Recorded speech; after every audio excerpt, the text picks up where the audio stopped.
कहाँ तक प्राचीन भारत में हम लोगों ने कर लिया था? हम लोग प्राचीन भारत में वैदिक सभ्यता पढ़ रहे थे और वैदिक सभ्यता के विषय में हमने कुछ चीजें मैंने आप लोगों को मैसेज किया था ग्रुप में कि आप लोग जब आए क्लास में तो एक बार पुनरावलोकन या रिवीजन करके आए कि पिछली क्लास में क्या-क्या चीजें आप लोगों को डिस्कस करा ली गई। देखिए अब की काफी दिनों के बाद हिस्ट्री की क्लास हो रही है तो इसलिए इम्पोर्टेंट था कि आप लोग एक बार उसको रिवाइज कर लें कि क्या-क्या चीजें हम लोगों ने प्राचीन भारत में कवर कर ली। आज का जो हमारा प्राचीन भारत के अंदर टॉपिक रहेगा तो वैदिक सभ्यता में जो चीजें हमारी छूटी हैं उनको कवर करेंगे और साथ ही साथ हम उत्तर वैदिक काल को भी कवर करेंगे।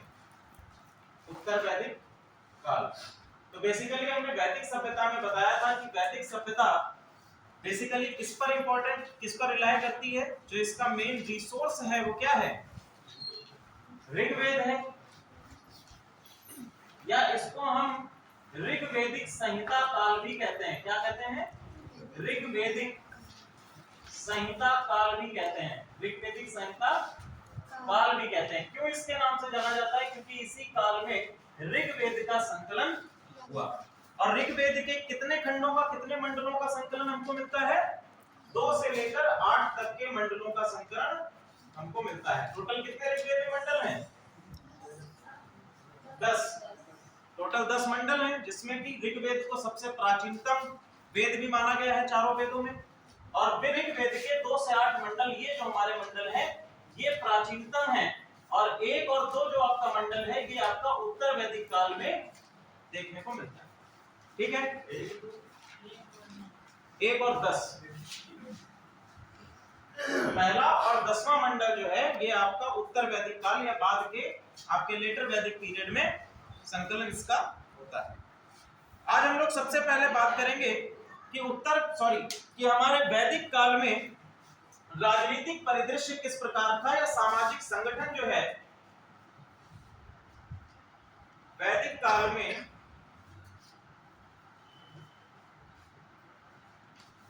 सामाजिक संगठन, ठीक है, सामाजिक संगठन हम कहने का क्या अर्थ है, ये क्या तात्पर्य है कि हम कह रहे हैं कि सामाजिक संगठन किस प्रकार का था।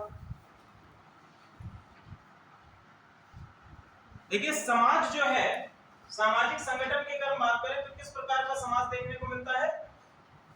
कबीलाई समाज देखने को मिलता है। ठीक है, पहली चीज तो ये हो गई। दूसरी चीज कबीलाई समाज में पितृसत्तात्मक व्यवस्था है। व्यवस्था कैसी है?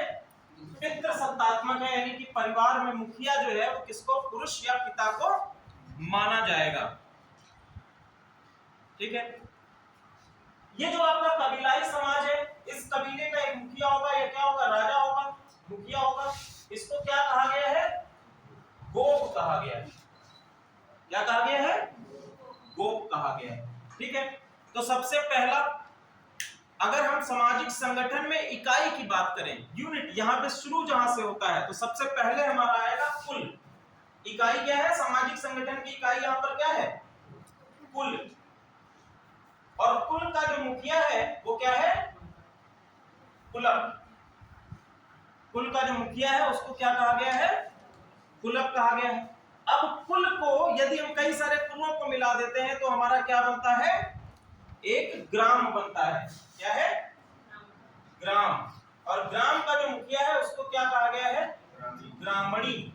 ठीक है, कुल और कई सारे जब कुल मिलेंगे तो क्या बनेगा? ग्राम। ग्राम का मुखिया ग्रामणी, कुल का मुखिया कुलक। क्लियर है यहां तक? जब कई सारे ग्राम मिलते हैं तो क्या बनता है? विश्व। विश्व। ठीक है, और विश्व का जो मुखिया है उसको क्या कहा जाएगा? विश्वपति। ठीक है, क्या कहा गया? विश्वपति कहा गया। और कई सारे विश्व जो हैं मिलकर निर्माण करेंगे एक जन का, और जन के मुखिया का नाम कहा जाएगा जनपति। ठीक है, और जन किसका निर्माण करेंगे? एक राष्ट्र का निर्माण करेंगे, पूरे समग्र साम्राज्य का निर्माण करेंगे। इसमें आपको अलग अलग नाम देखने को मिलेंगे, कहीं पर आप इसका एक राट देखेंगे, राजाधिराज देखेंगे, ठीक है, सम्राट भी आपको मिलेगा, भोज मिलेगा, अलग अलग प्रांतों में अलग अलग नाम, ठीक है।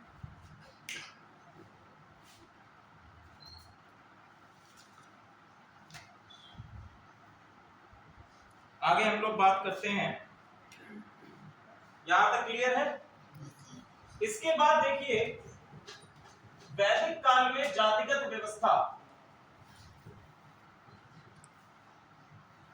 अगर हम जातिगत व्यवस्था की बात करें या जाति व्यवस्था की बात करें तो जाति व्यवस्था का उल्लेख हमको कहां पर मिलता है? पुरुष सूक्त में मिलता है। और पुरुष सूक्त किसमें है? ऋग्वेद के 10वें मंडल में है।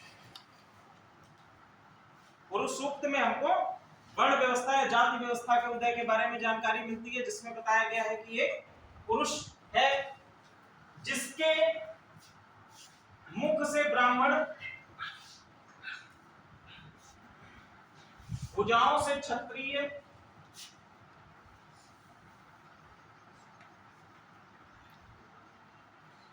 उदर से वैश्य, जंघाओं से, और पैर के अंगूठे से शूद्र, ठीक है। तो ये आपकी जाति व्यवस्था है। अगर हम वैदिक सभ्यता की बात करें तो जाति व्यवस्था कठोर नहीं थी, ठीक है, कठोर नहीं थी। साथ ही साथ इसमें अंतर जातीय विवाह, अंतर जातीय विवाह भी हो सकते थे, ठीक है, अंतर जातीय विवाह भी। वैदिक काल की बात कर रहे हैं। अब जो कि आप लोग यहाँ पर देख रहे होंगे कि ये किसमें पुरुष सूक्त आपका किसमें दिया गया है? 10वें मंडल में दिया गया है। और 10वां मंडल आपका संकलन किसमें किया गया है? उत्तर वैदिक काल में किया गया है। 10वां मंडल हमने अभी आपको बताया कि 10वां मंडल जो है ये वैदिक काल में, ऋग्वैदिक काल में ना होकर किसमें संकलन किया गया है? उत्तर वैदिक काल में किया गया। इसीलिए आप लोग उत्तर वैदिक काल जब पढ़ेंगे तो देखेंगे कि जातिगत व्यवस्था जो है और अधिक क्या हो जाती है? रिजिड हो जाती है या कठोर हो जाती है, ठीक है। उत्तर वैदिक काल में जाके जाति व्यवस्था और क्या हो जाती है? कठोर हो जाएगी। अंतर जातीय विवाह जो है ये भी आपकी मनाही हो जाएगी, ठीक है। ये सभी चीजें जो आपकी बाल विवाह है, सती प्रथा है, ये सभी आपके उत्तर वैदिक काल में जाकर शुरू होती हैं, क्योंकि उत्तर वैदिक काल में कर्मकांड और अंधविश्वास ये सभी क्या हुए थे? और अधिक बढ़ गए थे। शूद्र के अलावा जो आपके अनार्य हैं उनको भी किन नामों से जाना जा रहा है? अनार्य। इनको कहा गया दस्यु या दास। दस्यु का मतलब होता है वन में रहने वाले, या जिनको हम कह सकते हैं अनसिविलाइज्ड। दस्यु, दास, और साथ ही साथ एक और उपाधि इनको दी गई है असुर।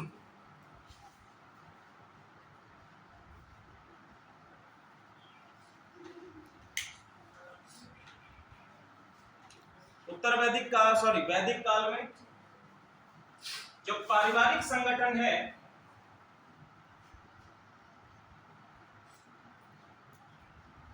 पारिवारिक संगठन संयुक्त परिवार का है।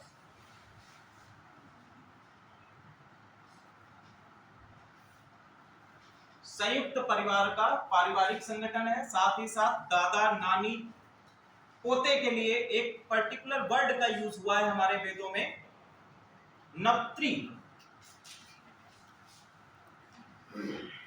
नप्त्री ये जो वर्ड है किसके लिए यूज किया गया है? दादा, दादी,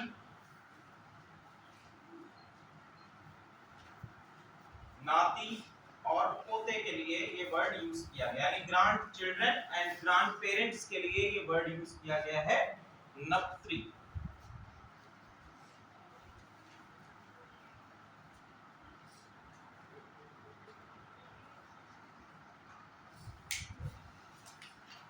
ठीक है।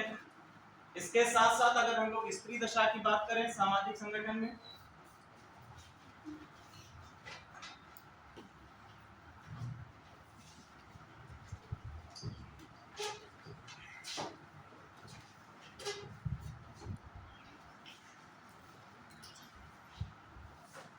स्त्री दशा, तो सबसे पहले हम लोग बात करेंगे कि यज्ञ में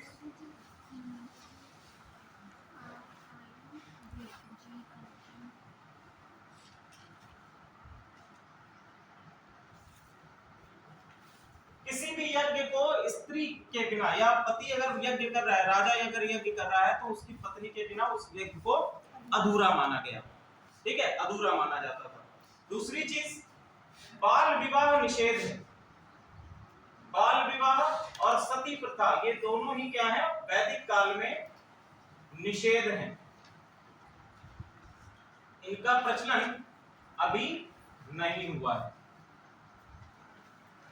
इसके साथ साथ वैदिक काल में ही हम देखेंगे कि स्त्रियों का उपनयन संस्कार भी होता है।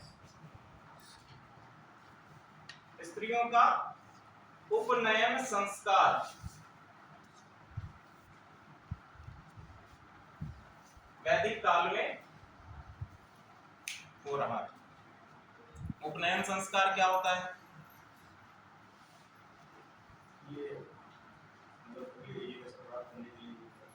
जी, ठीक है।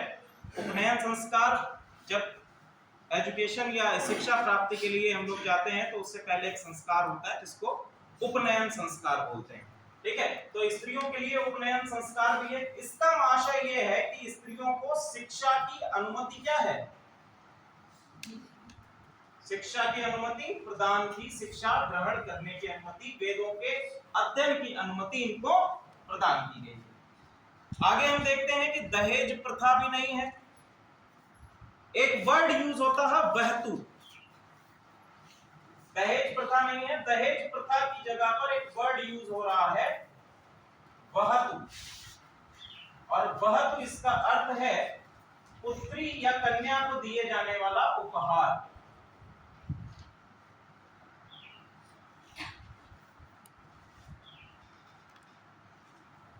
क्या है? कन्या या पुत्री को दिए जाने वाला उपहार है।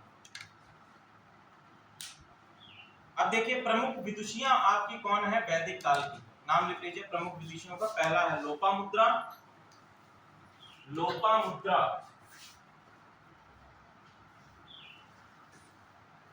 गार्गी, घोषा, सिकता, घोषा, सिकता, अपाला,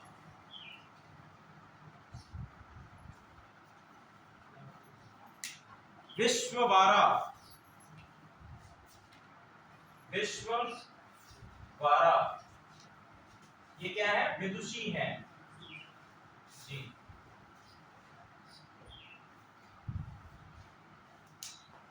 ये विदुषियां हैं हमारी किसकी? ऋग्वैदिक काल। ठीक है, तो स्त्री दशा के विषय में यदि आपसे कोई क्वेश्चन आता है मेंस में, तो इन सभी पॉइंट्स को आप डालते हुए, इन सभी विदुषियों का नाम डालते हुए आप उसको एस्टैब्लिश कर सकते हैं अपने आंसर। ठीक है, आगे हम लोग बात करेंगे। अच्छा, एक और है शब्द अमाजू। अमाजू, अमाजू शब्द ऋग्वेद में प्रयुक्त किया गया है आजीवन अविवाहित कन्या के लिए।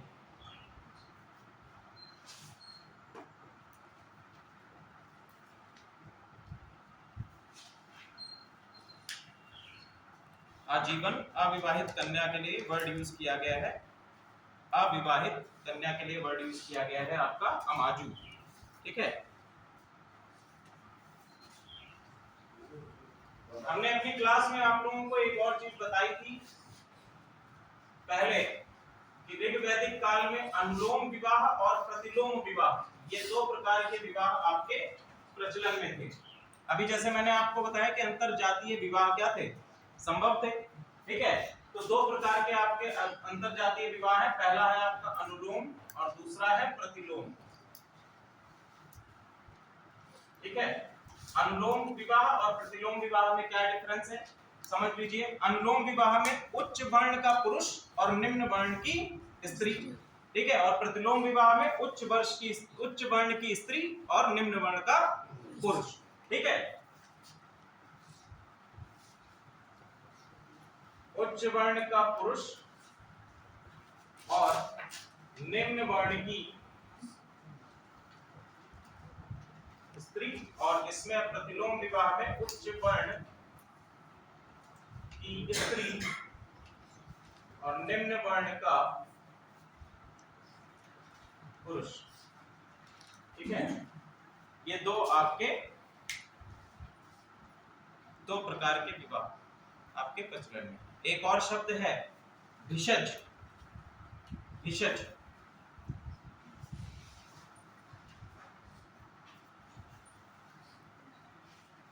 भिषज शब्द प्रयोग किया गया है वैद्य के लिए या डॉक्टर के लिए।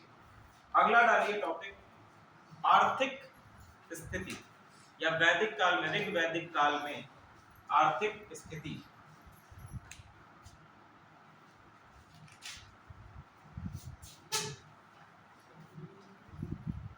ऋग वैदिक काल में आर्थिक स्थिति।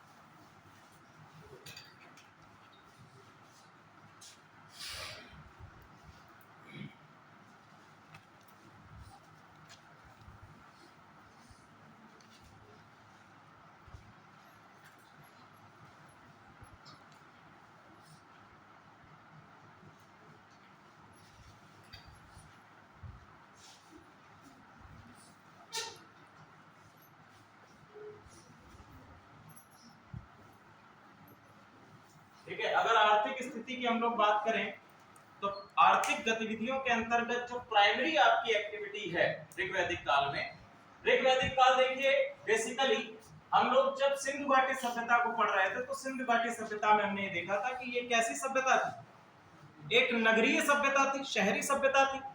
जब आप लोग वैदिक काल में आते हैं तो वैदिक काल मुख्य रूप से आपकी ग्रामीण सभ्यता है। कैसी सभ्यता है? ग्रामीण सभ्यता है। ग्रामीण सभ्यता होना भी एक इसका प्रमुख कारण है कि प्राथमिक गतिविधि जो है वो कृषि और पशुपालन है, ठीक है। क्या है? कृषि और पशुपालन, ये क्या है? प्राथमिक गतिविधियां हैं। अभी हम देखते हैं कि जो नोमैडिक कल्चर था, नोमैडिक कल्चर मतलब जो आपका घुमंतु जीवन था वो क्या हो चुका था? पूरी तरह से समाप्त हो चुका था। अब एस्टैब्लिशमेंट हो चुका था कबीलों का, साथ ही साथ लोगों ने कृषि और पशुपालन में अपने आप को एस्टैब्लिश कर लिया था। मुख्य फसलें जो इनके द्वारा बोई जाती थी, इनमें आपका सबसे प्रमुख दो फसलें हैं। पहली है आपकी जौ,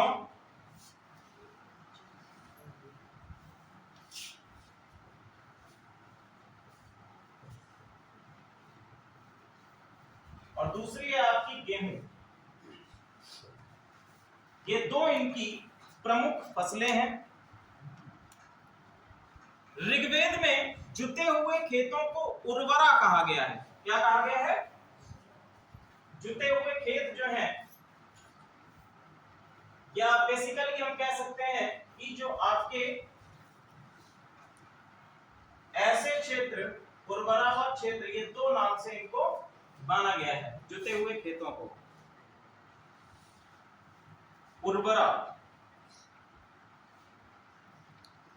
इसके साथ साथ गाय, देखो पशुपालन में हमने कहा है तो पशुपालन में एक आपका आ जाएगा बैल, बैलों का पालन किया गया है। दूसरी चीज कि गाय जो है ये सबसे पवित्र पशु माना गया है, ठीक है। गाय जो है इसको एक नाम दिया गया अघन्य। अघन्य का मतलब है ना मारे जाने योग्य, यानी कि जिसको मारा नहीं जा सकता है। पवित्र पशु है तो इसको मारने की मनाही है, और इसको न मारा जाने के योग्य बताया गया है। साथ ही साथ कहीं कहीं पर हमको गाय एक विनिमय का माध्यम भी देखने को मिलता है, विनिमय का माध्यम। और ये किस आधार पे हम कह सकते हैं, क्योंकि एक जगह पर वेदों में बताया गया है कि इंद्र चूंकि ऋग्वैदिक काल के सबसे प्रमुख देवता हैं और इंद्र की एक प्रतिमा, इंद्र की यदि आपको एक पिक्चर लेनी है उस समय पे, तो ये किस इसकी जो कीमत है वो क्या है, 10 गायों के बराबर है।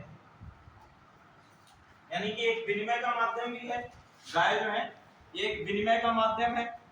दूसरी चीज, अगर हम लोग ऋग्वैदिक काल में विनिमय के माध्यम की बात करें तो अभी भी क्या है, यहाँ पर बार्टर सिस्टम है या वस्तु विनिमय व्यवस्था है। वस्तु विनिमय व्यवस्था हमको देखने को मिलती है।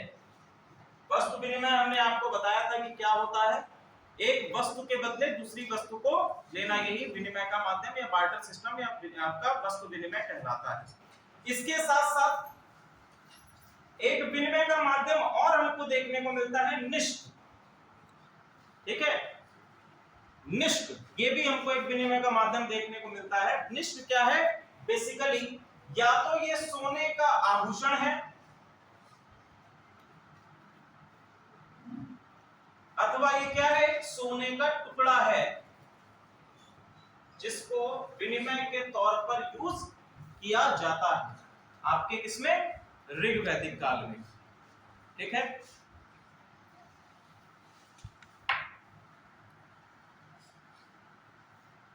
ऋग्वेद के चतुर्थ मंडल की बात करें, चतुर्थ मंडल या चौथे मंडल की बात करें तो चौथे मंडल में बेसिकली कृषि के बारे में बताया गया है, कृषि के बारे में बताया गया है चौथे मंडल में। चौथा मंडल किससे संबंधित है, कृषि से संबंधित है। और इसमें अनाज जो है आपका जौ, मैंने जैसे आपको बताया, तो जौ को कहा गया है यव। जौ को क्या कहा गया है, यव। चौथे मंडल में जौ को यव कहा गया है। एक और शब्द आता है यहां पर उर्दर। क्या है, उर्दर। उर्दर बेसिकली क्या है, अनाज मापने का, अनाज मापने का साधन है। अनाज मापने का बर्तन या अनाज मापने का साधन आपका उर्दर है। साथ ही साथ एक और इसमें शब्द आता है धान्य। धान्य, धान्य किसके लिए प्रयोग किया गया है, अनाज के लिए प्रयोग किया गया है चौथे मंडल में, ऋग्वेद के चौथे मंडल में। पहला आपका यव है, दूसरा आपका धान्य है, उर्दर है। ये सभी आपके अलग अलग शब्द प्रयोग किए गए हैं कृषि से संबंधित। इसमें जी चौथा मंडल है, कृषि संबंधित है, इसमें कृषि संबंधित ये तो पूरा पृथ्वेन नाम। हाँ, पृथ्वेन, पृथ्वेन इसमें होता है इसको। हाँ, कृषि मंडल में पहले कृषि इंजीनियर नाम है। हाँ, पृथ्वेन जो है पहले कृषि इंजीनियर हैं जिनका उल्लेख चतुर्थ मंडल में मिलता है। ठीक है, नाम लिख लीजिए इनका, पृथ्वेन, यही है ना। या हम कह सकते हैं प्रथम, इनको ऐसे मत कह, पहला कृषि अभियांत्रक, एग्रीकल्चरल इंजीनियर। ठीक है, इनका भी उल्लेख चतुर्थ मंडल में है। गाय को एक और नाम से कहा गया है गविष्टि। गविष्टि, और गविष्टि का मतलब होता है महत्वपूर्ण पशु। गविष्टि, महत्वपूर्ण पशु।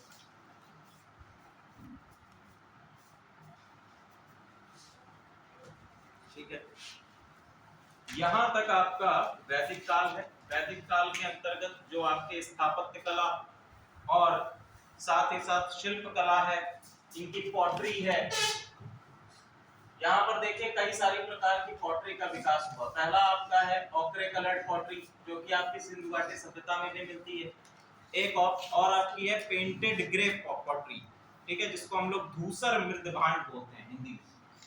इनका भी विकास हुआ। साथ ही साथ लौह से बने हुए औजार तथा लौह से बने हुए बर्तन, इनका भी विकास हमको देखने को मिलता है आपके ऋग्वैदिक काल में, ठीक है जी।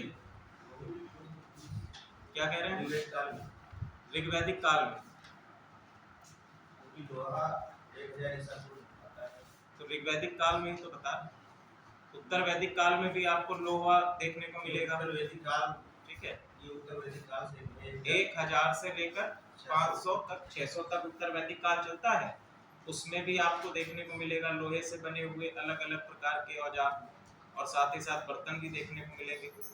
वैदिक मतलब ये जो पूर्व वैदिक काल में हाँ, इसमें नहीं है।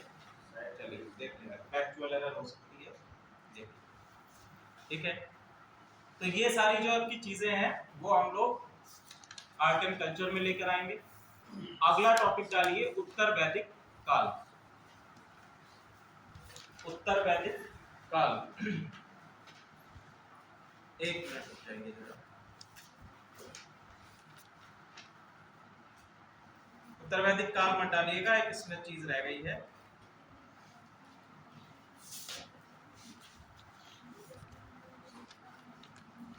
धार्मिक स्थिति डालिए, ऋग्वैदिक कालीन धार्मिक स्थिति।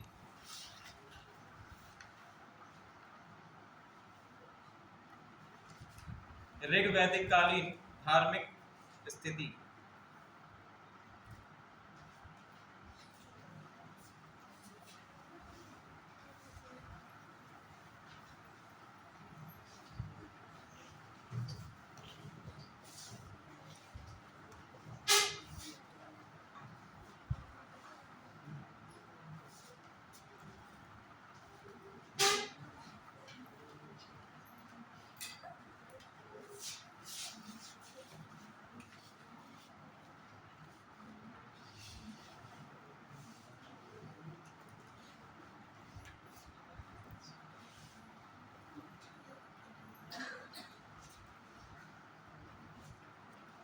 Religious conditions in ऋग्वैदिक पीरियड, ठीक है। तो बेसिकली हमने देखा कि ऋग्वैदिक कालीन धर्म में जो मेन आपका है ऋग्वेद है। ऋग्वेद प्रमुख स्रोत भी है और ऋग्वेद से ही हमको जिन देवताओं या जिन डायटीज की उपासना की जा रही है वो सभी ऋग्वेद से ही संबंधित आपको मिलेंगे। पहली चीज अगर हम बात करें तो ऋग्वैदिक काल में क्या है, बहु ईश्वरवाद है। क्या है? बहुदेववाद या ईश्वरवाद भी कह सकते हैं, बहुदेववाद, ठीक है। बहुदेववाद का मतलब क्या है कि कई सारे डायटीज या कई सारे देवताओं की उपासना मिलती है। दूसरी चीज बहुदेववाद हमने कह दिया, लेकिन बहुदेववाद होने के साथ साथ एकेश्वरवाद भी है, ठीक है। बहुदेववाद होने में भी क्या है, एकेश्वरवाद हमको देखने को मिलता है, क्योंकि सारी डायटीज जो है किससे रिलेट कर रही हैं, प्रकृति से, या हम कह सकते हैं नेचर से रिलेट करती है, प्रकृति से रिलेट करती है। जितनी भी आपकी डायटीज है, चाहे वो इंद्र हो, अग्नि हो, वरुण हो, ये सभी किससे संबंधित है, किसी ना किसी प्राकृतिक फिनोमेना से संबंधित है। तो अगर इस एस्पेक्ट से हम देखेंगे तो हम क्या कहेंगे, एकेश्वरवाद की किसकी उपासना की जा रही है, प्रकृति या नेचर की उपासना की जा रही है, और उस नेचर के आधार पर अलग अलग डायटीज को माना गया है। तो अलग देवता हैं तो हमने बहुदेववाद कह दिया, और एकेश्वरवाद किसके आधार पर, प्रकृति के आधार पर, ठीक है। तो दो एस्पेक्ट निकल के आए।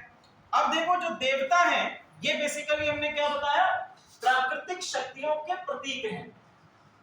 देवता क्या है, प्राकृतिक शक्तियों के प्रतीक हैं, और इनको ऋग्वैदिक काल में 3 श्रेणियों में बांटा गया है। कितनी श्रेणियों में, 3 श्रेणियों में बांटा गया।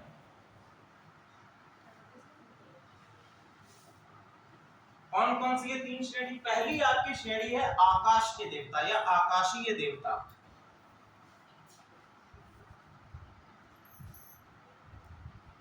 आकाश के देवता में सबसे पहला है आपका इंद्र, सॉरी इंद्र नहीं, सूर्य, धौस, सूर्य, धौस, वरुण, मित्र,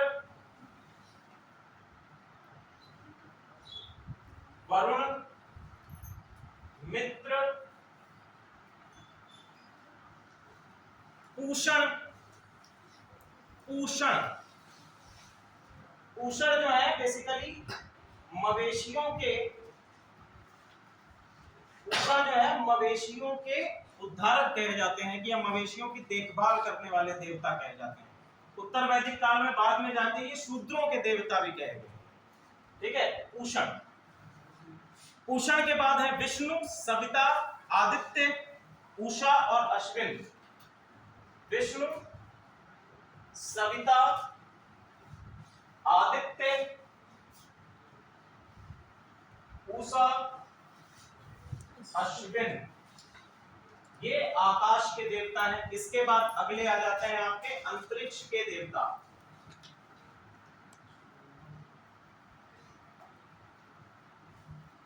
इसमें आपका पहला आता है इंद्र, फिर है रुद्र, रुद्र जिनको भगवान शिव भी माना गया है और इनको ऋग्वेद में बेसिकली जानवरों का देवता माना गया है।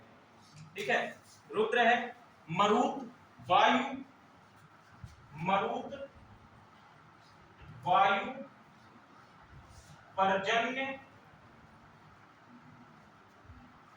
यम और प्रजापति।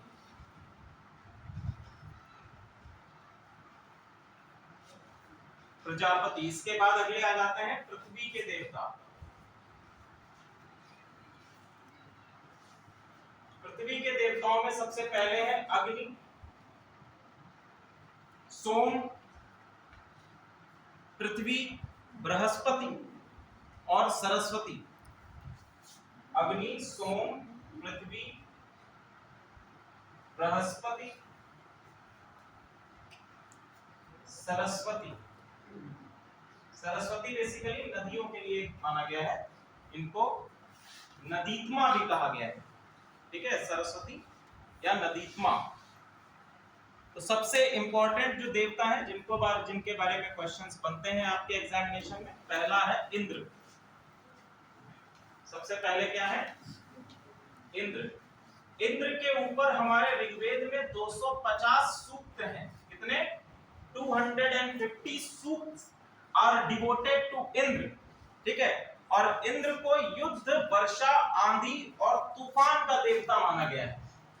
ठीक है, युद्ध, वर्षा, आंधी और तूफान, इनका देवता किसको माना गया है?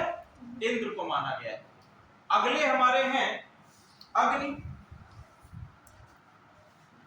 अग्नि, अग्नि का उल्लेख जो है, सॉरी, अग्नि जो है इनका टोटल 200 सूक्त जो है समर्पित हैं। हमारे ऋग्वेद के 200 सूक्त जो हैं वो अग्नि को समर्पित हैं। और अग्नि जो है ये मनुष्य और देवताओं के मध्य, मनुष्य और देवताओं के मध्य क्या है?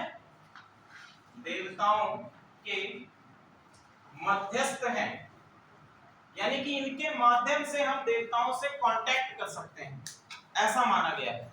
अब देखिए, किसी भी देवता की पूजा उपासना करनी होती है तो किसका प्रज्वलन किया जाता है?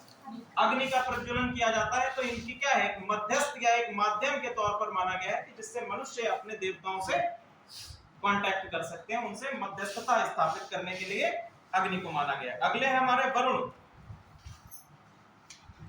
वरुण, वरुण जो है इनके ऊपर 30 सूक्त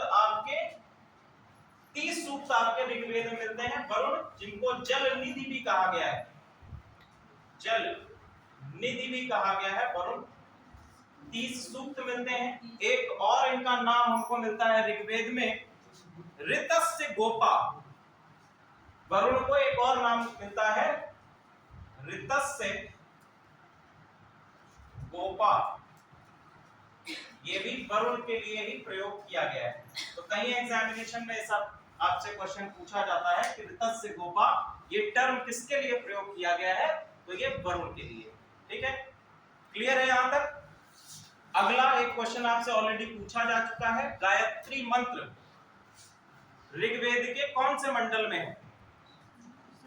तीसरे मंडल में है। Very good. गायत्री मंत्र कौन से मंडल में है? तीसरे मंडल में है।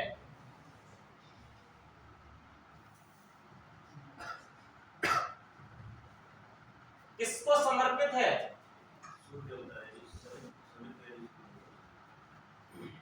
सविता। ठीक है, इनको समर्पित है। इसके रचयिता कौन है? Very good. ठीक है, गायत्री मंत्र के रचयिता है ऋषि विश्वामित्र।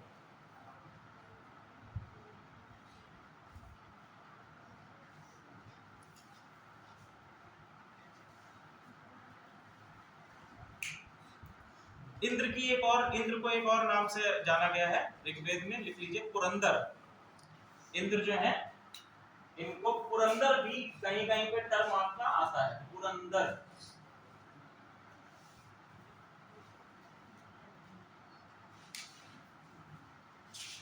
अगले देवता है सोम। सोम, वरुण के बाद है सोम।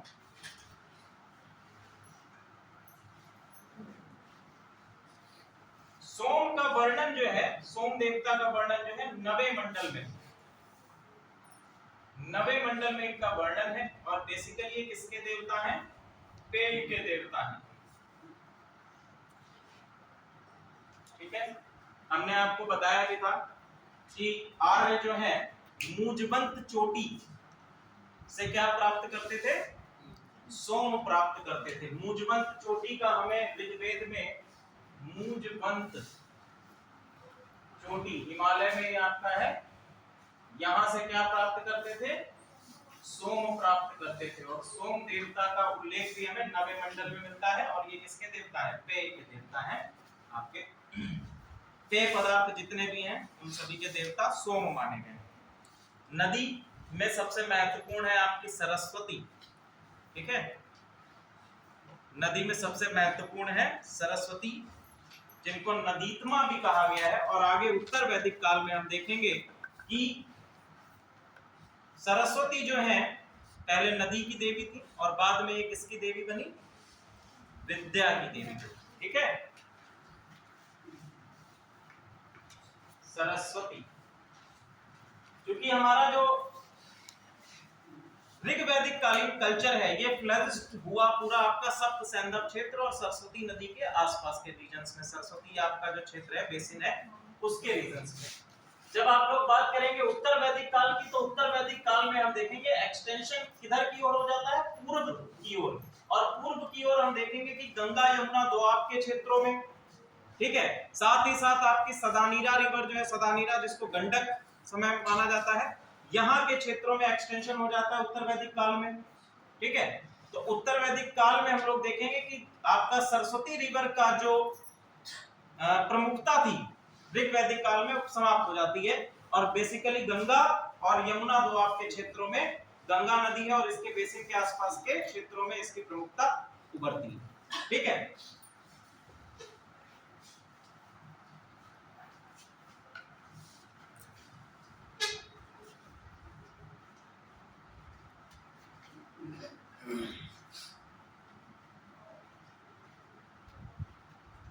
टीसीएस का फॉर्म आ गया है, भर दिया आप लोगों ने? अभी नहीं, टाइम से भर दिया करो, सेंटर अच्छा मिल जाएगा सही जगह पे, नहीं तो भटकोगे इधर उधर।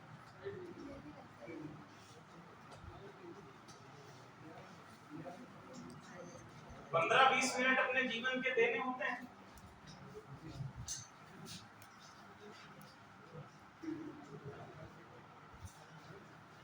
और जो पहले फॉर्म भर चुके हैं उनके लिए तो और भी आसान है कि अपना पुराना वाला रजिस्ट्रेशन नंबर डाला और पूरी डिटेल आ जाती है उसमें। जो आपको फॉर्म फिल, जो भी आपको पोस्ट फिल करनी है उस पे आप टिक करते जाइए, फॉर्म फिल हो गया।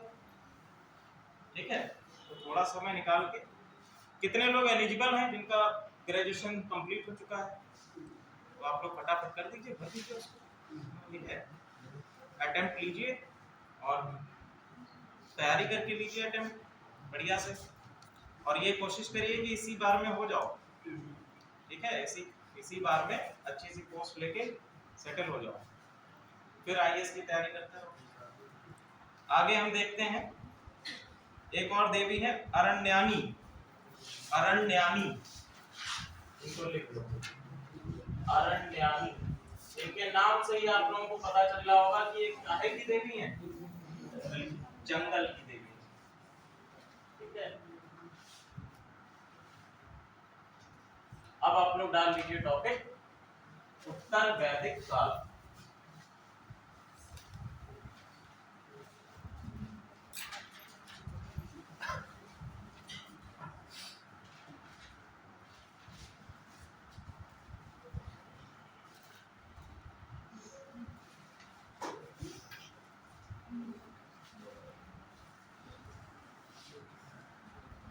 कहीं कहीं पर आपको ये 500 बीसी भी देखने को मिलेगा, तो उसमें परेशान मत हो।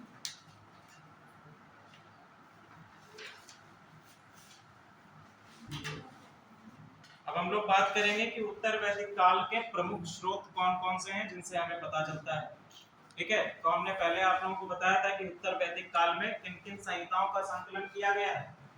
पहली आपकी सामवेद है, यजुर्वेद, अथर्ववेद, फिर आपके हैं अरण्य, ब्राह्मण, उपनिषद,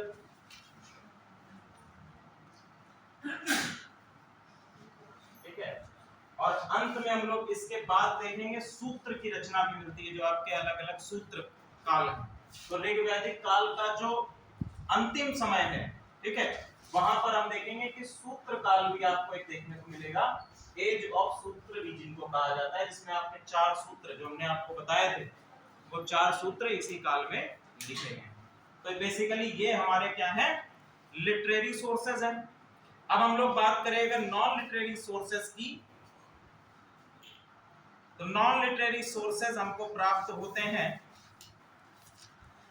नॉन लिटरेरी सोर्सेज या जिसको हम लोग कहते हैं पुरातात्विक साक्ष्य, पुरातात्विक साक्ष्य, ठीक है। तो पुरातात्विक साक्ष्य में Ganga, Yamuna, Doab,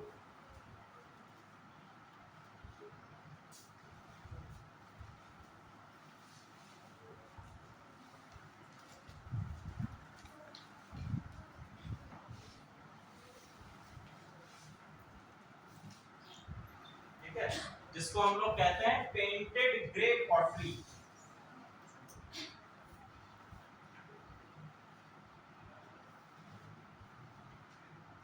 painted grey pottery. और इनसे रिलेटेड बहुत सारे क्वेश्चन आपके मेंस एग्जामिनेशन में बनते ही बनते हैं, ठीक है। इससे है, और आपका ऑक्रे कलर्ड पॉटरी है, इन सभी से आपके क्वेश्चन बनते हैं। इसके साथ साथ अतिरंजी खेड़ा हरियाणा में है, हरियाणा का अतिरंजी खेड़ा,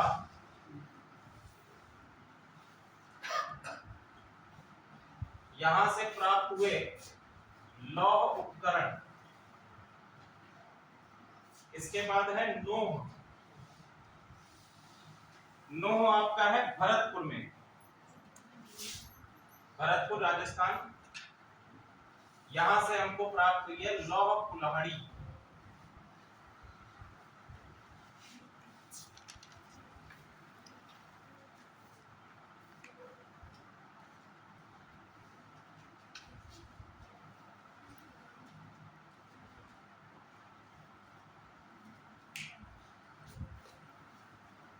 हो गया। तो हम लोगों ने बात कही थी पहले, हमने अभी आपको बताया था कि ऋग्वैदिक काल के बाद हम देखते हैं कि एक्सटेंशन आपका किधर की ओर होता है, प्रस्थान आपका होता है पूर्व की ओर, ठीक है।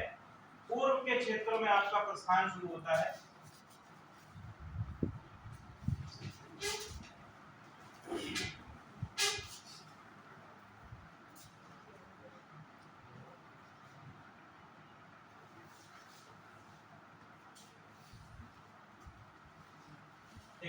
तो हमने सबसे पहले आपका जब हम लोग बात कर रहे थे ऋग वैदिक काल की, तो ऋग वैदिक काल में हमने देखा था कि बेसिकली ये जो आपका सप्त सेंद्र क्षेत्र है, इन क्षेत्रों में ज्यादा हो गया, इन क्षेत्रों में आपका हमको देखने को मिलता है क्या, ऋग वैदिक काल। इसके बाद हम देखेंगे कि आपका एक्सटेंशन शुरू हो जाता है पूर्व के क्षेत्रों की ओर, आपका पलायन शुरू हो जाता है पूर्व के क्षेत्रों की ओर। बेसिकली ये जो आपका रीजन है, जो गंगा यमुना दोआब का क्षेत्र है, गंगा यमुना दोआब का क्षेत्र है, बेसिकली जो आपका प्रमुख केंद्र इनका बना वो क्या था, सबसे पहले कुरुक्षेत्र। ठीक है, कुरुक्षेत्र जो है इन्होंने सबसे पहला अपना सेंटर बनाया, या हम लोग कह सकते हैं प्राथमिक केंद्र स्थापित होता है उत्तर वैदिक काल में। कुरुक्षेत्र का जो क्षेत्र है जिसमें आपका कुरु है और पांचाल है, कुरु पांचाल, ये आपके प्रमुख राजनीतिक केंद्र उत्तर वैदिक काल के कहे गए। कौन कौन से, कुरु पांचाल, कुरु पांचाल क्या है, ये आपका प्रमुख राजनीतिक केंद्र है,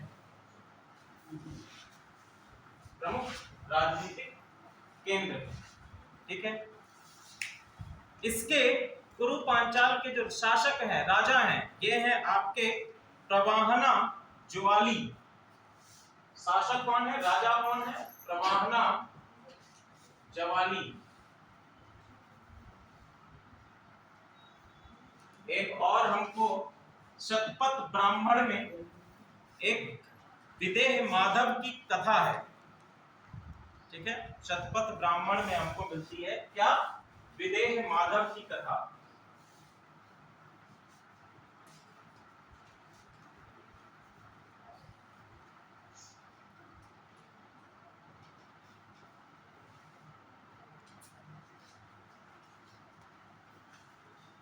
और इस कथा से हमको ये पता चलता है कि जो आपका विस्तार है सदानीरा, सदानीरा किस नाम से जाना जाता है, गंडक के नाम से जाना जाता है। तो वर्तमान समय की गंडक रिवर है, उसका उल्लेख सदानीरा के नाम से हुआ है। तो गंडक तक विस्तार हमको देखने को मिलता है उत्तर वैदिक काल का, और ये हमको कहां पर, शतपथ ब्राह्मण से पता चलता है विदेह माधव की कथा के अंदर। ठीक है, विदेह माधव के जो आपके पुरोहित हैं, विदेह बेसिकली क्या है कि ये आपके एक राजनीतिक केंद्र है इन क्षेत्रों में। आपका पश्चिमी बिहार का, पश्चिमी बिहार में आपका एक क्षेत्र है विदेह। ठीक है, विदेह क्या है, एक क्षेत्र है, यहाँ के किंग है माधव, तो इनको कहा गया विदेह माधव। पश्चिमी बिहार का ये रीजन है। ठीक है, और इनके जो पुरोहित हैं गौतम राहु रण, जो इनके पुरोहित हैं, किसके, विदेह माधव के पुरोहित हैं गौतम राहु रण। इनके द्वारा ही इस कथा को संकलित किया गया। ये किसके पुरोहित हैं, आपके विदेह माधव के पुरोहित। क्या हुआ बेटा, इसमें इंटरेस्ट नहीं आ रहा, बिल्कुल भी नहीं। जब फर्स्ट टाइम पढ़ रहे हैं कुछ समझ नहीं आ रहा। चलिए, तो अभी तक इतिहास नहीं पढ़ा है, हिस्ट्री नहीं पढ़ी है कभी भी। एट में कोई पढ़ा नहीं है, एट में नहीं पढ़ा था तुमने? अच्छा, हिस्ट्री नहीं आती है एट में? आती है। अच्छा, आप साइंस बैकग्राउंड से हैं, पूरा आपका साइंस बैकग्राउंड रहा है, तो जब आप पीसीएस और आईएएस की तैयारी करने जा रही हैं तो ये इम्पोर्टेंट हो जाता है कि ह्यूमैनिटीज के सब्जेक्ट्स को भी आप अच्छी तरह से पढ़ें। जैसे आपका ज्योग्राफी है, हिस्ट्री है, तो अगर इंटरेस्ट नहीं आ रहा है तो सर ऐसा नहीं है सर, ज्योग्राफी हमने ज्वाइन की क्लासेस कई बार और हमें समझ आ रहा है, लेकिन आज आपका फर्स्ट टाइम इसमें थोड़ा सा धीरे धीरे आ जाएगा। जहाँ पर ना समझ में आए, जहाँ पर इंटरेस्ट ना आए तो बोल दिया करो, कॉपी वॉपी मंगवा लेंगे तो। और हिस्ट्री इतना कोई बोरिंग सब्जेक्ट भी नहीं है, ये लोग देखो कितने प्यार से पढ़ रहे हैं, हालांकि बीच बीच में एक आध झपकी मार लेते हैं। ठीक है, और जब मेरे चेहरा जाता है तो तुरंत ऐसे खुल जाती है आंखें। ऐसा कोई वो नहीं है, आराम से पढ़िए, जहाँ पर कोई चीज ना समझ में आए पूछ लीजिएगा, आराम से बता देंगे। देखिए, बेसिकली हम लोग काफी सारी क्लासेस ऑलरेडी कर चुके हैं हिस्ट्री में। तो हम लोगों ने शुरू किया था कि आपके पूरा प्राचीन इतिहास से शुरू किया था, प्राचीन इतिहास में क्या क्या चीजें थी, उसके बाद सिंधु घाटी सभ्यता पर आए। अब हम लोग कर रहे हैं वैदिक काल कि वैदिक काल में क्या क्या चीजें हुई हैं, उनमें क्या क्या परिवर्तन आए हैं, कौन कौन से हमारे स्रोत हैं, पुरातात्विक स्रोत कौन कौन से हैं, वेद क्या है, इन सभी चीजों को हम लोग चर्चा करें। अब हम लोग उत्तर वैदिक काल में पहुंचे। धीरे धीरे जब आगे आएंगे, वैसे भी ये जो पीरियड है उत्तर वैदिक काल और वैदिक काल, ये बड़ा, क्योंकि इसमें कोई राजनीतिक घटनाएं है नहीं। राजनीतिक घटनाएं जब होती हैं, किसी राजा की कहानी आती है, कोई शासक की कहानी आती है, जैसे अशोक को पढ़ रहे हैं, ठीक है, तो मजा आता है कि हाँ भाई इसमें जो है एक शासक है, इसको हम लोग जानते हैं, अशोक का नाम भी सुना है। इसमें कोई शासक ज्यादा है नहीं, और जो शासक है उनके नाम भी इस प्रकार के हैं कि बच्चों ने इतिहास में पढ़े नहीं होते हैं, जैसे विदेह माधव है, इनको किसने पढ़ा, ठीक है। धीरे धीरे इंटरेस्ट आता रहेगा। चलिए आगे हम लोग आगे बढ़ते हैं। कहां तक बता दिया? अच्छा, अब देखो कुरु पांचाल के एक राजा हमने आपको बताया, कौन? प्रवाहना जवाली। इसके साथ साथ दो और शासक हैं जिनका नाम मिलता है। पहला है आपका परीक्षित और दूसरा है आपका जन्मेजय। परीक्षित है और दूसरे हैं आपके जन्मेजय। परीक्षित का उल्लेख आप लोगों को एक और जगह पर मिलता है, कहां पर? महाभारत में। भाई यही तो अंत में बचे थे, ठीक है, इनका ही तो अंत में राज्याभिषेक हुआ, राजा परीक्षित। कुरु पांचाल शासन के अंतर्गत 3 आपके महत्वपूर्ण शहर हैं। सबसे पहला है आपका काम्पिल्य, कौशाम्बी और परिचक्र। इनको हम बताते हैं क्या है। पहला है आपका काम्पिल्य, दूसरा है कौशाम्बी। कौशाम्बी बेसिकली इंद्रप्रस्थ या दिल्ली। जब आप लोग गाजियाबाद से थोड़ा आगे बढ़ोगे, इंद्रप्रस्थ आगे पड़ेगा, इंद्रप्रस्थ से पहले आपका पड़ जाता है कौशाम्बी। जब कुरुक्षेत्र के और परिचक्र, ठीक है। तो आप देखेंगे कि यमुना नदी में बाढ़ आने के कारण जो आपकी राजधानी बनाया गया, वो कौशाम्बी को राजधानी बनाया गया, ठीक है। इसलिए एक महत्वपूर्ण शहर आपका है कौशाम्बी। ये 3 महत्वपूर्ण शहर किसके? कुरु पांचाल रीजन के महत्वपूर्ण शहर हैं। ये कौशाम्बी इलाका के पास नहीं, ये वो वाला कौशाम्बी नहीं है, ये दिल्ली के पास वाला कौशाम्बी, ठीक है। दिल्ली जब आप गाजियाबाद से थोड़ा सा आगे बढ़ेंगे तो आपका इंद्रप्रस्थ आगे पड़ेगा, इंद्रप्रस्थ से पहले पड़ जाता है कौशाम्बी, ठीक है। बिल्कुल लगा हुआ है, आनंद विहार बस टर्मिनल है जहां पर, उससे पहले ही आपका स्टेशन है कौशाम्बी, और वो क्षेत्र कौशाम्बी के अंतर्गत है। इलाहाबाद के आसपास इलाहाबाद वाला अलग कौशाम्बी, वो अलग, ये वाला डिफरेंट। इसके साथ साथ है कोसल, काशी और विदेह, ये 3 हैं। ये तो आपके गंगा या यमुना के किनारे के क्षेत्र हैं, आपके कुरु पांचाल का रीजन जो कुरुक्षेत्र का रीजन है। यहाँ पर आप लोग देखेंगे पश्चिमी उत्तर प्रदेश और दिल्ली के क्षेत्र के आसपास के रीजन है। इसके बाद है आपके कोसल, काशी और विदेह। कोसल बेसिकली आपका जो है कि अवध और इलाहाबाद के आसपास का क्षेत्र है। काशी जो वर्तमान समय का बनारस है। विदेह हमने अभी आपको बताया कि पश्चिमी बिहार का क्षेत्र है, ठीक है। आगे हम देखेंगे कि जब महाजनपद पीरियड पढ़ेंगे तो महाजनपद पीरियड में भी कोसल आएगा, काशी आएगा, ये सभी आपके आएंगे, ठीक है। इसमें हम देखेंगे कोसल और विदेह के शासक हैं राजा परा। कोसल और विदेह के जो शासक हैं इनका नाम है राजा परा, और राजा विदेह माधव भी आपको मिलता है, ये भी यहाँ के शासक रहे हैं विदेह के क्षेत्र के, ठीक है। पुरोहित है जल जातुकरण्य, ये आपके इन तीनों के भी क्या है? पुरोहित हैं। जल जातुकरण्य, अभी हम लोग जब राजनीतिक इसका संगठन पढ़ेंगे तो राजनीतिक संगठन में हम ये देखेंगे कि जो आपके राजा हैं उत्तर वैदिक काल में आते आते राजा की शक्तियां प्रमुख रूप से किसके अंतर्गत थी? पुरोहित के अंतर्गत आती है। ठीक है, क्योंकि हमने आपको बताया था कि उत्तर वैदिक काल में जो आपकी कर्म कांड है ये सर्वाधिक कम बढ़ गए थे।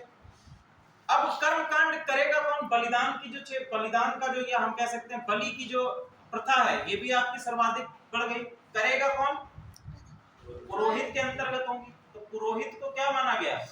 सबसे इंपॉर्टेंट माना गया है। इसको एक और उपाधि दी गई है, प्रजापति की उपाधि। ठीक है, पुरोहितों में एक और उपाधि आई है प्रजापति। अभी बताएंगे उसको, अभी आएंगे तब बताएंगे। ठीक है,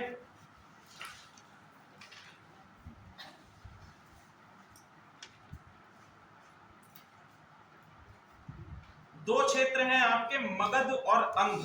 ये भी आपके उत्तर वैदिक काल के क्षेत्र हैं, मगध और अंग।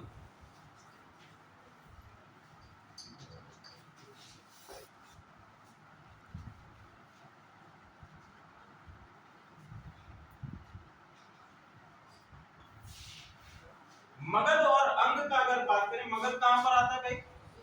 बिहार का क्षेत्र है। ठीक है, इनका अभी तक आर्यीकरण नहीं हुआ, आर्यीकरण नहीं हुआ। तो इसको हम ऐसे भी कह सकते हैं कि मगध और अंग जो है ये उत्तर वैदिक काल में आर्यों के क्षेत्र नहीं थे। ये गंगा नदी के आगे जी, ठीक है, ये आर्यों के क्षेत्र नहीं थे। ओके, आर्यों को एक अथर्ववेद में एक नाम से जाना गया है, ब्राह्ल्य। ठीक है, आर्यों जो आपके मगध और अंग के लोग हैं इनको कहा गया है ब्राह्ल्य। किसमें? अथर्ववेद में। अथर्ववेद में इनको ब्राह्ल्य के नाम से जाना गया है। ठीक है, ब्राह्ल्य का मतलब क्या है कि जो आर्य नहीं है और साथ ही साथ जो अनसिविलाइज्ड है। एक और पॉइंट डालिए कि उत्तर वैदिक काल में साम्राज्यवाद का उद्भव होता है। साम्राज्यवाद,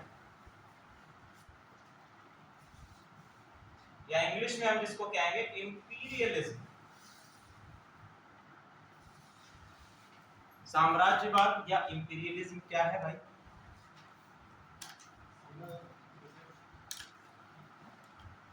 बताओ बेटा, साम्राज्यवाद क्या होता है? अगर आपसे कहा जाए कि साम्राज्यवाद क्या है, बताओ।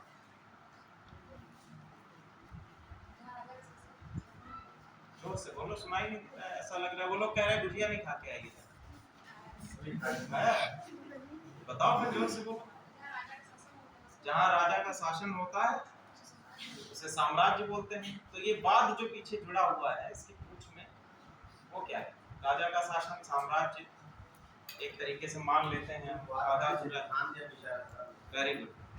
देखिए, जब भी आपसे कोई चीज पूछी जाती है, जब से जैसे मान लीजिए कोई भी आपसे चीज कहा जाए, आपने बहुत जगह पे देखा होगा कि पीछे क्या लग जाता है? वाद। ठीक है, तो जैसे साम्राज्यवाद मैंने लिखा, साम्राज्यवाद। एक और शब्द जैसे आता है राष्ट्रवाद। ठीक है, अब ये जो एक तो आपका ये शब्द है, ये मूल शब्द है, इसके पीछे जो आपका ये सफिक्स जुड़ा हुआ है, ये जो पीछे आपका सफिक्स जुड़ा हुआ है क्या? वाद। इसका मतलब ही होता है क्या? आइडियोलॉजी या विचारधारा। आइडियोलॉजी या विचारधारा। ठीक है, तो कैसी विचारधारा? साम्राज्य बनाने की विचारधारा। साम्राज्य क्या? एक बड़ा शासन जिसकी क्या हो? बड़ी टेरिटरीज हो। ठीक है, जिसका राजनीतिक क्षेत्र क्या हो? बड़ा हो, एक एकीकरण हो, यानी कि एक केंद्रीकृत सत्ता हो। तो यही क्या होती? इंपीरियलिस्टिक फिलॉसफी, यानी कह सकते हैं इंपीरियलिस्टिक आइडियोलॉजी। और सबसे पहले हमको कहां पर मिलती है? उत्तर वैदिक काल में इंपीरियलिस्टिक आइडियोलॉजी का इमर्जेंस होता है। ठीक है, अब देखिए, किस आधार पर हम ये कह रहे हैं? ये हम इस आधार पे कह रहे हैं कि जो आपके ये 3 संहिताएं हैं, इनमें अलग अलग शासकों का हमें उल्लेख मिलता है। जैसे कि कौन कौन से शासक हैं, या हम कह सकते हैं शासकों की उपाधि सीधे बता देते हैं, शासकों के नाम नहीं, उपाधि बता देते हैं। पहला है आपका अधिराज,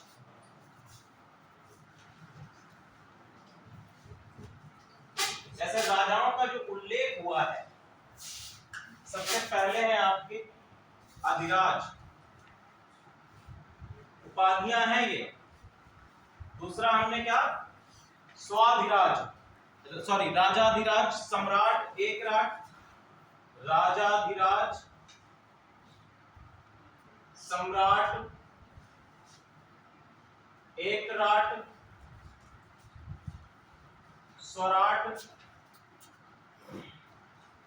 सर्वराट। तो इस प्रकार की उपाधियां हमको देखने को मिलती हैं आपके संहिताओं में। तो इसके आधार पर हम कह सकते हैं कि ये क्या है, इंपीरियलिस्टिक नेचर को क्या कर रही है, रिप्रेजेंट कर रही है। ठीक है। इसके साथ साथ जो आपका ऐतरेय ब्राह्मण है, एक आपका ग्रंथ है ऐतरेय ब्राह्मण। ऐतरेय ब्राह्मण में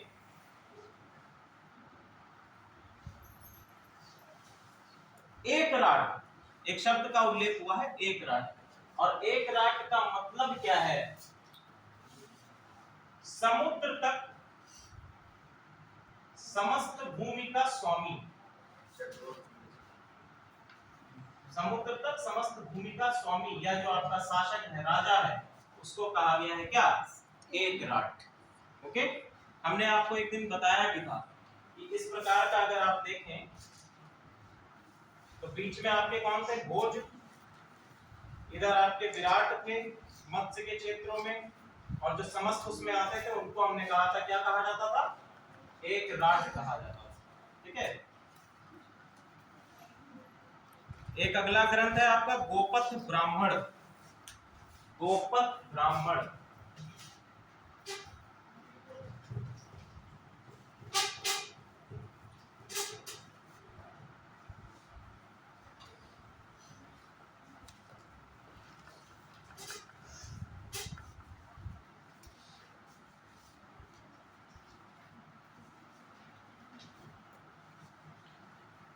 गोपथ ब्राह्मण बेसिकली एक ग्रंथ है आपका उत्तर वैदिक काल का, और इसमें देखिए क्या क्या बताया गया।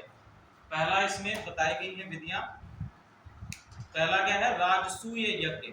राजसूय यज्ञ यदि कोई कराता है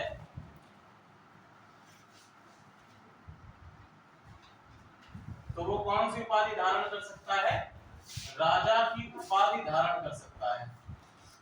किससे के माध्यम से, राजसूय यज्ञ के माध्यम से राजा की उपाधि धारण कर सकता है। वाजपेय अगला है, वाजपेय। वाजपेय यज्ञ कौन करा सकता है, सम्राट। सम्राट वाजपेय यज्ञ। अश्वमेध यज्ञ, अश्वमेध,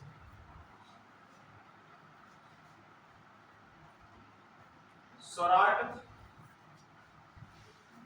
इसके बाद है पुरुषमेध यज्ञ, पुरुषमेध यज्ञ।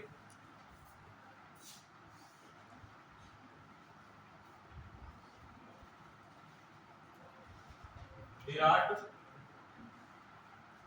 फिर नेक्स्ट है आपका सर्वमेध यज्ञ। सर्वमेध यज्ञ ये है एकराट अथवा सर्वराट के लिए।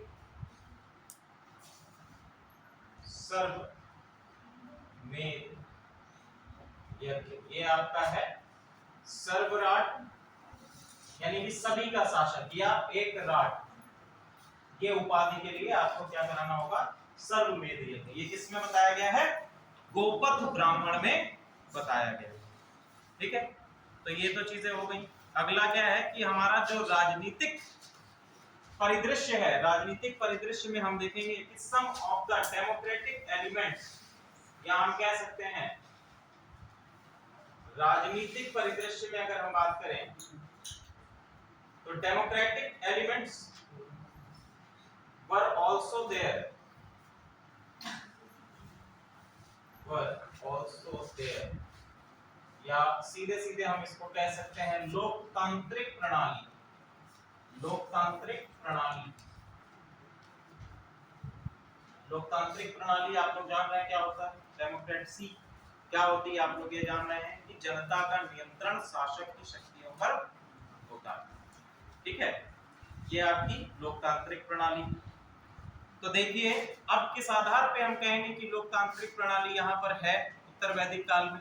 तो पहला कि लोगों को अपना शासक चुनने का अधिकार है। ठीक है, क्या है? लोगों का अपना शासक चुनने का अधिकार है। शासक चुनने का अधिकार, ठीक है। और ये हमको कहां से मिलता है? ये भैया हमको मिलता है अथर्ववेद में। एक घटना है जिसमें कहा गया है कि देवताओं और असुरों का युद्ध हो रहा था।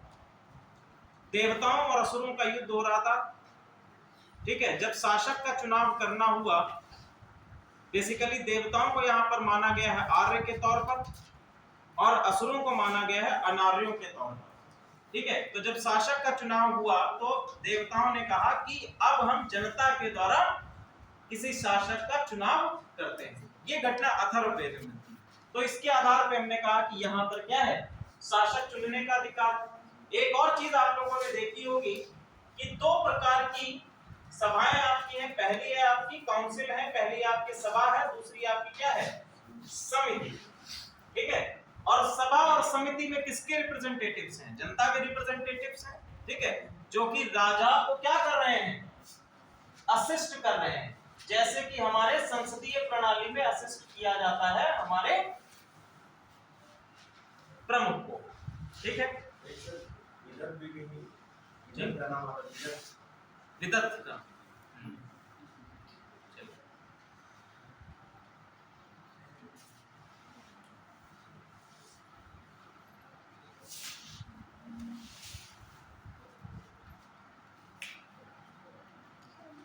सभा और समिति को हमने पढ़ाया था पहले, एक वैदिक काल में पढ़ाया था। आप समझते हैं कि सभा और समिति क्या क्या है?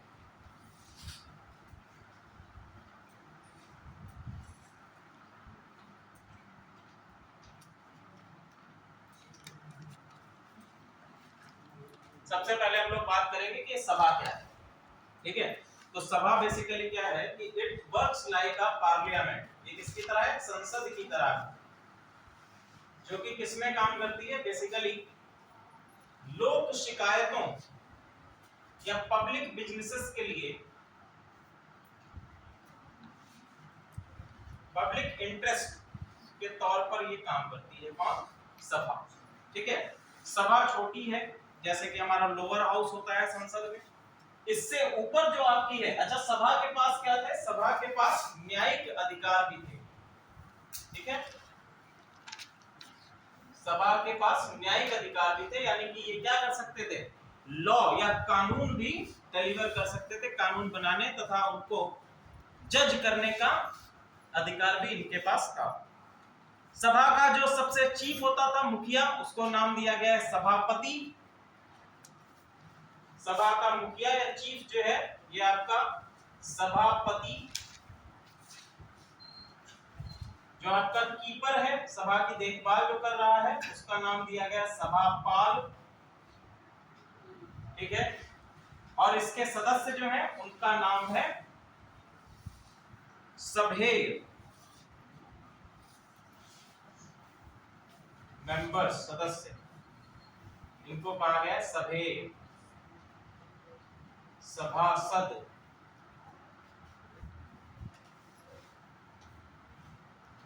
और सभासीन।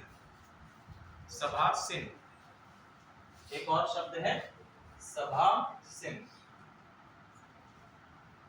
ठीक है,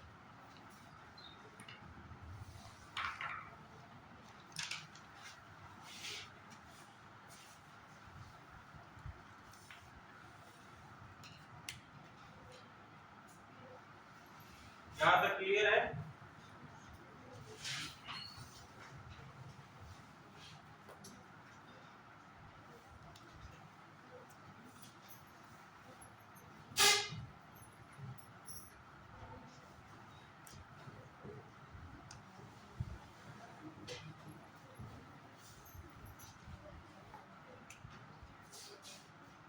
इसके बाद है हमारी समिति। समिति हम लोग देखते हैं, समिति क्या है? सभा से उच्च सदन है, ठीक है। या हम इसको डायरेक्टली कह सकते हैं कि ये क्या है आपका लार्जर जनरल असेंबली। जिस तरह से हमारे वर्तमान पार्लियामेंट्री सिस्टम में दो प्रकार के सदन हैं, पहला आपका लोअर हाउस है, दूसरा आपका अपर हाउस है, ठीक है। जैसे एक आपका क्या है लोकसभा है और दूसरा आपका क्या है राज्यसभा, ठीक है।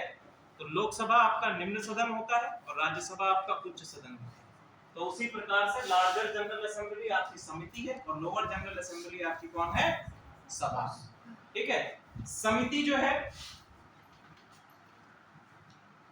ये भी धर्म न्याय का कार्य कर रही है और साथ ही साथ पहला इनका काम क्या है? धर्म न्याय का कार्य है और साथ ही साथ राजा को क्या शासक को असिस्ट करना भी इनका कार्य है डिफरेंट मैटर्स में।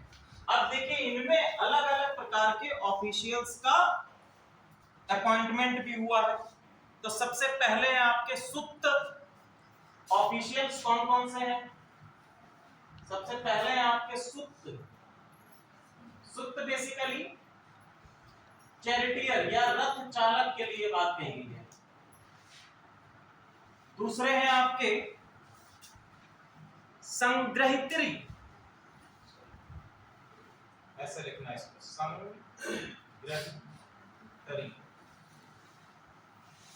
संग्रहित्री। तो बेसिकली ये किसके लिए है? टैक्स कलेक्शन के लिए, सॉरी कोषाध्यक्ष या खजांची।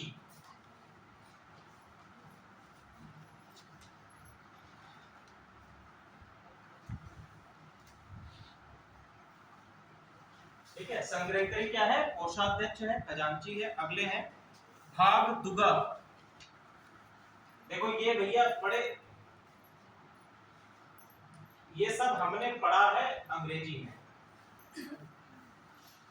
और जिसको जब हिंदी में पढ़ाना होता है तो बड़ा अंदर से हमको फील होता है, क्योंकि आधे वर्ड मेरी खुद समझ में नहीं आते। कर संग्राहक तो है, लेकिन इसका जब इसको इस तरह से लिखा है बुक में भागदुगा, तो इसको हिंदी में क्या बोला जाएगा? सही लिखा है। तो यहाँ पर बेसिकली क्या है? कर संग्रहक है, टैक्स कलेक्शंस के अधिकार है इनके पास। टैक्स को कलेक्ट करने के लिए जो ऑफिशियल है वो आपके भागदुगा हैं। अगले हैं आपके ग्रामीणी। ग्रामीणी हमने आपको बताया था कौन होते हैं? गांव के प्रमुख क्या है? ग्रामीणी है। इसके बाद है स्थापति। ग्रामीणी हो गए, ग्रामीणी आपको हमने लिखवा चुके हैं। अगले हैं आपके स्थापति। स्थापति आपके क्या है? मुख्य न्यायाधीश हैं, मुख्य न्यायाधीश, चीफ जज। ये क्या है? चीफ जज हैं। अगले हैं आपके तक्षण। तक्षण, तक्षण आपके हैं कारपेंटर, बढ़ई, ठीक है।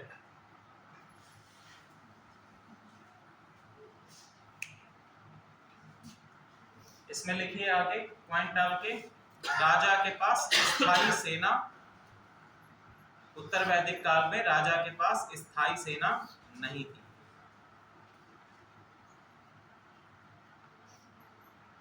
स्थायी सेना नहीं थी।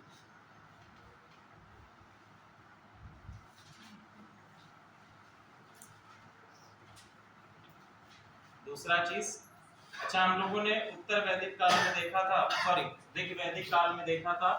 ऋग वैदिक काल में हमने ये देखा था कि सभा में महिलाओं को बैठने की अनुमति प्रदान थी ऋग वैदिक काल में, लेकिन उत्तर वैदिक काल में सभा में महिलाओं का रिप्रेजेंटेशन क्या कर दिया गया? बंद कर दिया गया, ठीक है। तो महिलाओं का रिप्रेजेंटेशन सभा में, महिलाओं को सभा में बैठने की अनुमति नहीं है।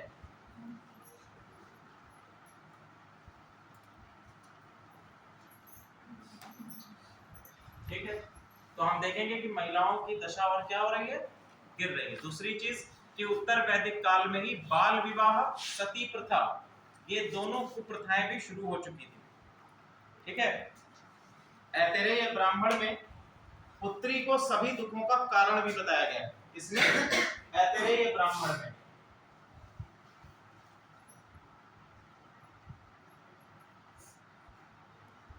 पुत्री को दुखों का कारण, दुखों का कारण बताया गया है। ठीक है। इसी समय में हम देखते हैं गोत्र का उदय होता है। गोत्र उत्तर वैदिक काल में ही क्या हो रहा है? गोत्र। गोत्र भैया क्या हमने आपको समझाया भी था। गोत्र का जो शाब्दिक अर्थ है, शाब्दिक अर्थ अगर हम देखें तो क्या होता है? गाय का, गायों का बाड़ा। क्या अर्थ होता है? गायों का बाड़ा, यानी गायों का पूरा कुल। ठीक है। तो इसका जो प्रैक्टिकल इंप्लीमेंट है गोत्र का बेसिकली, तो गोत्र का बेसिकली इंप्लीमेंट किसके लिए होता है? एक कुल के लिए। कुल मतलब एक पूरा लीनिएज या जीनस के लिए आपका प्रयोग हो रहा है, एक परिवार के कुल के लिए हो रहा है। ठीक है। तो बेसिकली जो आपके प्रथम 3 वर्ण हैं, जैसे आपका पहला कौन सा? ब्राह्मण, क्षत्रिय और वैश्य। ठीक है। तो इन तीनों में ही क्या है? गोत्रों का डिवीजन होता है। शूद्रों में गोत्रों का डिवीजन नहीं है, इनको मना है। ओके।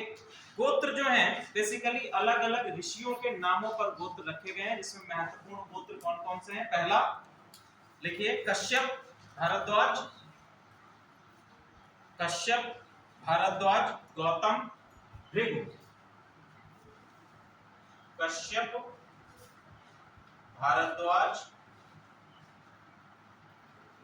भृगु, गौतम।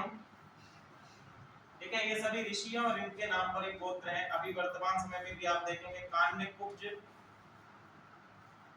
ठीक है, सरयूपाली, ये भी सब गोत्र हैं अलग अलग। ठीक है। ब्राह्मणों में ये है सरयूपाली और कान्यकुब्ज, ये सब ब्राह्मणों में गोत्र चलते हैं। ठीक है। तो एक ही गोत्र में विवाह की मनाही है। सेम गोत्र में क्या है? विवाह नहीं किया जा सकता है। लेकिन जो आपका शतपथ ब्राह्मण है, ये कहता है कि एक तरीका है, और उसके लिए बताया गया है क्या? चंद्रायण तपस्या।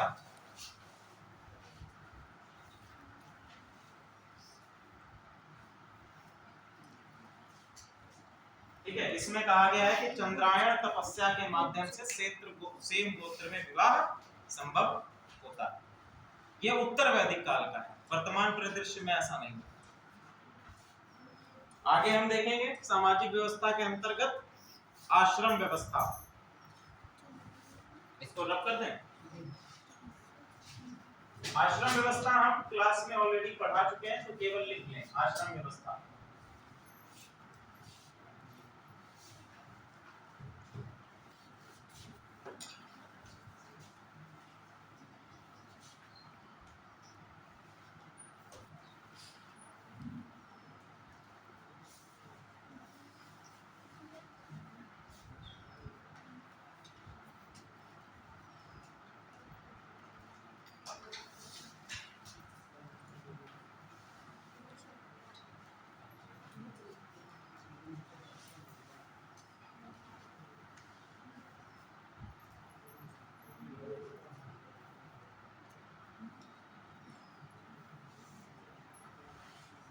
ठीक है। तो देखो आश्रम व्यवस्था बेसिकली क्या है कि व्यक्ति के जीवन को 4 अलग अलग चरणों में बांट दिया है। अगर हम लोग लाइफ एक्सपेक्टेंसी की बात करें या जीवन प्रत्याशा की बात करें, तो जीवन प्रत्याशा कितनी मानी गई है भैया? इन्होंने तो डायरेक्टली 100 साल मान लिया है कि एक व्यक्ति की एवरेज आयु क्या होती है? 100 साल होती है। वर्तमान समय में लाइफ एक्सपेक्टेंसी कितनी है? क्या 62 साल है कि भैया 62 साल तक ही जीवित रहता है मनुष्य। ठीक है। तो इन्होंने भैया 100 साल मानी है। तो इन्होंने कहा कि आपका जो 25 वर्ष तक का जीवन है ये कैसा होगा? ब्रह्मचर्य होगा। 25 से 50 तक का क्या होगा? गृहस्थ जीवन, उसके बाद वानप्रस्थ और उसके बाद संन्यास। ठीक है, तो यही आपकी क्या है, आश्रम व्यवस्था है। जीवन को अलग अलग चरणों में बांट दिया। ठीक है, तो ये भी आपकी उदय किसमें हुई है, आपके उत्तर वैदिक काल में। ओके,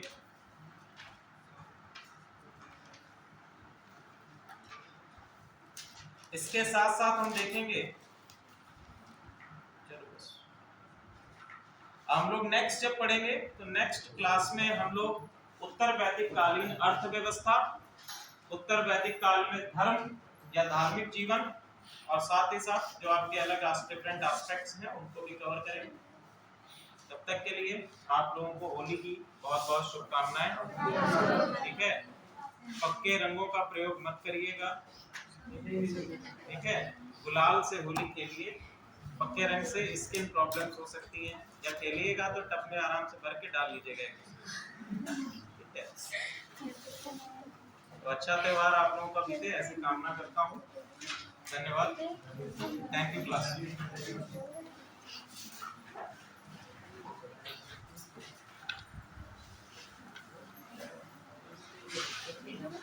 और त्योहारों में इतना मगन मत हो जाइएगा कि अपनी स्टडीज को पॉज कर दीजिए।